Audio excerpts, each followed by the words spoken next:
kid's wedding. Hunter Louise Flax. Woo! My youngest son was named for greatness. The H for his maternal great-grandmother, Hannah. Okay, maybe that wasn't the greatness. But his full name, Hunter, he was named for the great lyricist Robert Hunter, who penned most of the songs performed by the Grateful Dead. His middle name, Luis, is for my uncle Luis, my godfather, who passed away long ago, but is represented here by my cousin, Mario. Also known as Huckleberry, Huckle Shrimp, Huckle Toast, Huck Finn. We're extra special, little friendly, little special, little friendly, little special guy. For those of you who know him well, Hunter is the littlest big guy and the biggest little guy. He's always been. As the youngest of 3 boys, he came out weighing almost 10 pounds, quite the butterball. He was hairy and dark and big and wrinkled, but he unfolded magnificently. Truth be told, he looked like a Shar-Pei. He was all wrinkled. He came out with large shoes to fill, having 2 vivacious brothers who at age 5 and 3 already knew everything the world had to offer. And they weren't going to let him ruin it all. Not sure how many here remember Foghorn Leghorn and the pesky little chicken hawk, but Hunter is the pesky little chicken hawk. He will take on anyone. Hunter was born fortunate. His brothers weren't so fortunate. I started medical school after his brothers were born, and Hunter was born in my 2nd year of study. When his brothers would return money that I gave them for the claw machine at a local dive bar, dive restaurant, that we used to frequent, they would give me back the $2 so I wouldn't waste the money, and Hunter would come and snatch it up. Put the money in the claw machine. And when I would tell him I couldn't do those things at his age because my parents were much less fortunate, he would remind me that his father is a doctor and mine wasn't.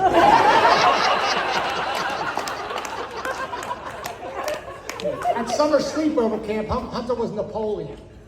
3 straight years they put him with the baby bunkers. And he had 2 older brothers there, and sometimes I was camp doc and Laura worked in the office. He was taking no shit. Only prisoners. Only the headaches he endured. The privilege Hunter enjoyed was not lost on him. Mostly because at Gilman, where he attended high school, yes, with Luigi Mangione. He was not as privileged, but he came with an ace up his sleeve. He was a gifted athlete and had 2 brothers who attended before him. It didn't hurt that he inherited his looks, not from the chicken hawk, but from Adonis himself. Just ask him. Here's the catch. He somehow inherited the empathy gene that has coursed through our family for generations, occasionally skipping some folks. At a young age, he and a friend would give up their lunchtime at school to go do art projects with residents of a local nursing home. He and Miss Elvira, an elderly lady, made and painted ceramics. He did art with folks with disabilities for Art with a Heart Up, an organization our friend founded and ran for years and years. People with Down syndrome. He repeatedly took our best friend's daughter with special needs by the hand to play, to swim, to have a say in this cold world. He is deep, and he is good, and he is honest, and he is reverent. When I said earlier he would take on anyone, more so for someone else. He will always fight for the underdog for a just or worthy cause. Let's not skim over the transgressions. Like when his friend in his underwear, where's Palm? Came up to us in the middle of the night, woke us up, and told us that after drinking a handle of cotton candy vodka, one of his friends was barely breathing in the basement, the other had Hunter had thrown up on the bed. While we were upstairs, the parents who forbade alcohol in the house. Hunter continued to provide us with fresh experiences, like when he decided to play ice hockey for 2 years in high school. To make it palatable to us, he was fortunate that his good friend broke his leg and gave him all his equipment. Hockey's an expensive sport, and the only expense was a mouth guard. Maybe Hunter was frugal, or maybe he was trying to save us a fortune, I'm not sure. He made it through high school, and off to college he would go, but where? He was not selected to his top choice, and he had decided he wouldn't play lacrosse at college unless he was a starting superstar and didn't have to practice or see anybody or hang out with the team. So he didn't play lacrosse. He ended up at Delaware much to his chagrin, and he was going to be a small fish after all, but thanks to his brother's writing prowess, he ended up in the business school.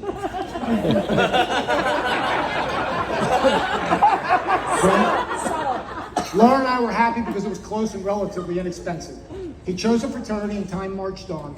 First semester came and went, and maybe some excess partying caused Hunter to drop a class, for which we made him lose out on his first winter break and take a mini-mester class to catch up. After that first lackluster semester, Hunter followed up with 7 semesters straight on the dean's list. Something switched on.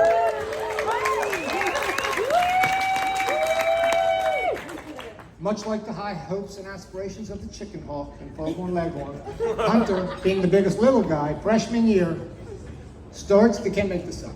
He starts dating maybe the smartest and most beautiful girl of Delaware, and she's a year older. You just cannot make it up. And thanks to the rabbi, I find out tonight that he's got, I don't know how many people speak Spanish, cojones. He's got cojones. I asked a girl to a weekend he hadn't even seen none before. His confidence is off the chart. Actually, this isn't all my people.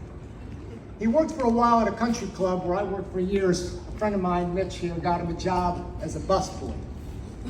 One night they tell him, the sous chef tells him to clean out the coffee urn because it's the end of the night. Hunter looks at the guy and says, clean out the coffee urn? You clean it out, you're a sous chef, I'm the busboy. Thanks for the job, Mitch. When we met Riley, we were immediately stricken. She was smart and friendly and conversant, and she could go toe-to-toe with our chicken hawk. As the relationship blossomed, we opened up our home and lives to her.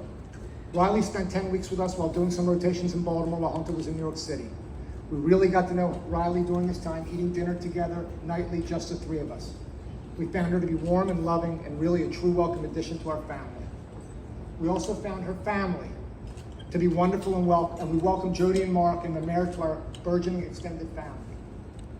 And please apologize to the mayor or constable of Barrington for any transgressions on the flag side tonight. We'll try our best. As time ticked and tocked, we have seen the love you two share for each other and for Stan, and the life you have set before you.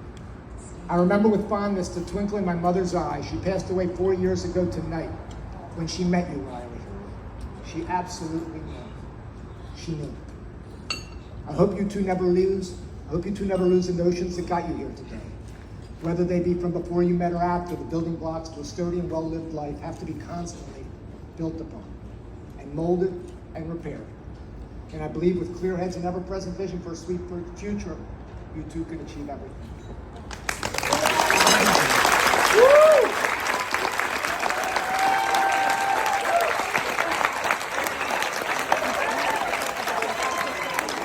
All right, everybody. We will have a couple more speeches later on, but for now, enjoy your salad. The dance floor is open.